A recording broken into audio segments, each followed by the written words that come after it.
beautiful people.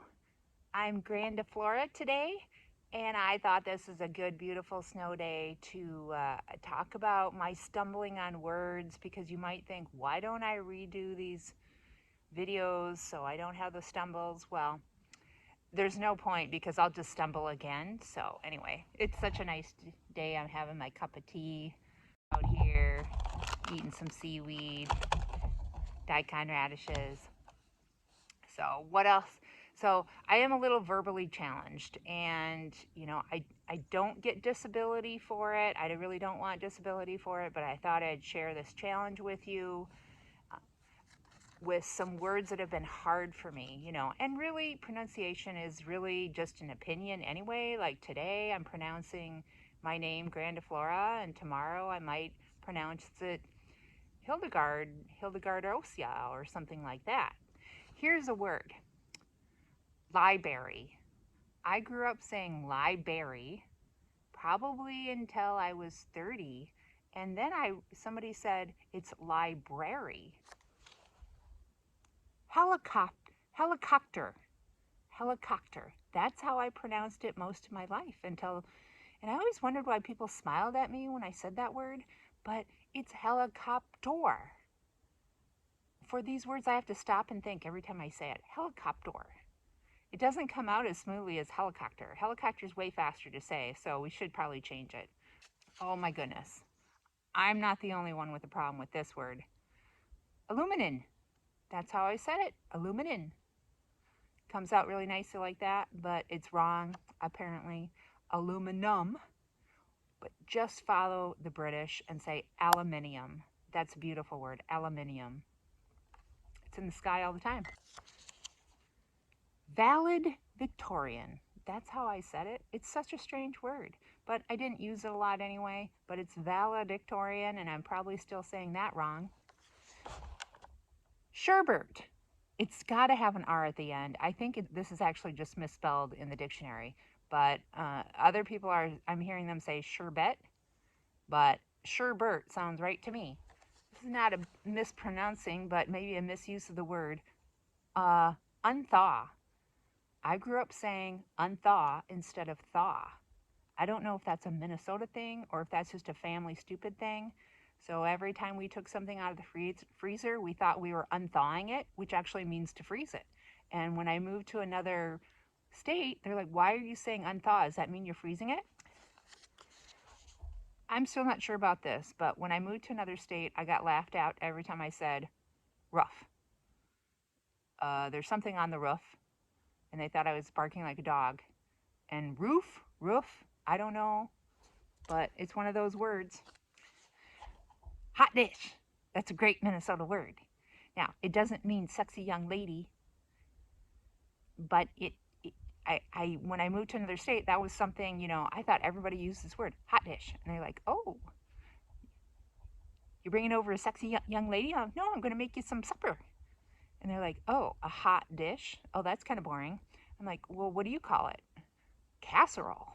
Oh, that sounds really uppity to me, casserole, but I like the word hot dish. Now, this isn't me, but when I lived in Germany, my friends like, hey, should we do something on Wetness Day? And I said, oh, is that a special holiday? Wetness Day? She's like, no. It comes after Tuesday. I'm like, oh, Wednesday. And my friend's like, no, it's pronounced Wetness Day. And I'm like, oh, maybe I've been pronouncing it wrong my whole life, but I think most people say Wednesday. It is a weird spelling. This isn't me, my son. Depot. It's hard for him to change that because he grew up reading it and not saying it. Depot. So sometimes I don't know what he's talking about.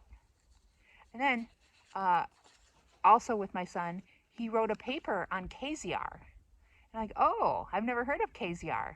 He's like, oh, you know KZR. He's really famous. I'm like, oh, Caesar. And he's like, no, KZR. I'm like, well, you can pronounce it that, but I think everybody says Caesar.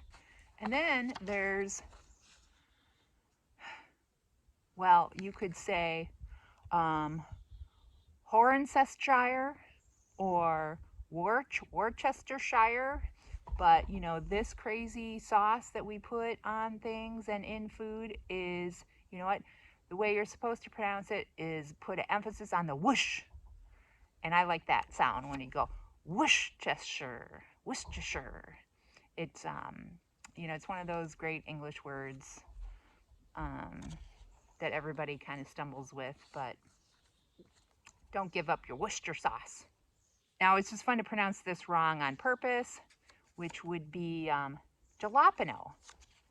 Jalapeno is a great way to say jalapeno, and there's supposed to be an accent there. Sorry, Spanish speakers. I don't know Spanish. I'd love to learn, but I can only do one language. So jalapeno or jalapeno is another good way. Um, Here's one. I think it's fun to pronounce this wrong on purpose. Quinoa, quinoa, because it's just kind of stupid spelling anyway. But apparently we're supposed to say quinoa. It sounds kind of uppity. So if you say quinoa, then you know, then they know you're really down to earth and you're just trying to eat healthy. Now I said turmeric all my life, thinking I was pronouncing it right and I was correcting everybody, but it's actually turmeric, and there's probably another pronunciation as well. Now, I get people at the farmer's market who say, "Do you have any basil?" And I said, "Yes, I have basil. And for you, it costs twice as much more." Then there's, I just learned this today, endive. I thought that was the only way you could pronounce it, but apparently you can pronounce it endive, which is French. So anything that you say French like or Italian like, it's probably going to taste better as far as food's concerned. So go for it anyway. Now, here's a word that I just thought I'd throw in because I like the sound of it. And then I realized today I was pronouncing it wrong my whole life, even though I don't say it very often, but we should try to say it more. Lackadaisical. That's the way I've been saying it. Lackadaisical, but it's lackadaisical. I thought there was an S there, but you know, lackadaisical. If you just say that, people might smile and be happy and feel better about themselves. So either way, but it means, you know, lacking spirit. So I hope you say that you're not lackadaisical, because I want you to have spirit and liveliness. Now, here's a new word, which I still can't pronounce right, but because it's so me, I should learn how to do it. Um, stultiloquence. Um, I'm not sure. I'm going to learn how to pronounce that better and use it all the time. But it means senseless or silly talk. And so that's a really important word for me because that's pretty much all I do. And then there's a word that's not even English, but I would suggest that you start saying it more often because it just brings up your frequency, brings up your vibes. And it's actually German, and it's Fahrvergnügen. So it sounds Norwegian, but it's actually German. Fahrvergnügen. So it means driving pleasure. So, you know, at the store, if somebody says, "Hey, goodbye, have a good day," and you can just say, Fahrvergnügen, you know, like, have good driving pleasure. So that's my favorite word. And now you might ask, how is it that I just have such a hard time pronouncing words? I'll tell you though, I've gotten a lot better. So, you know, it was actually worse. But I can only, you know, I think back, I don't know the reason for sure.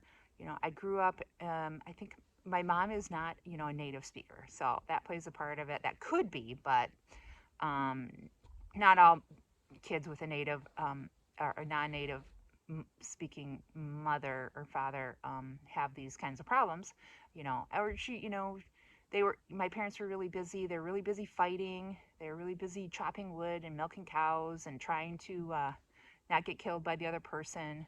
So there wasn't a lot of time to teach me words or the alphabet. So I learned pretty much I learned the alphabet in kindergarten, and then most of my vocabulary I learned in school, which you know, wasn't that much either. But the other thing, possibility, is that, you know, everybody's brain's a little bit different, and my brain was probably just focused on learning creative math, and so a big part of my brain is used for math.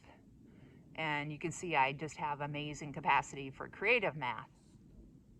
And so there's just not as much room for language, but I'm still working on it. You can still work on those areas of language. You know, I'm catching up.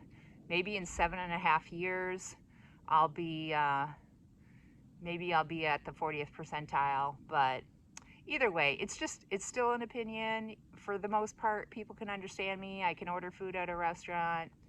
I make everybody feel better about themselves with my language ability. So that's my story about my language and why I stumble a little bit. I love you so much. Farfik Nugan!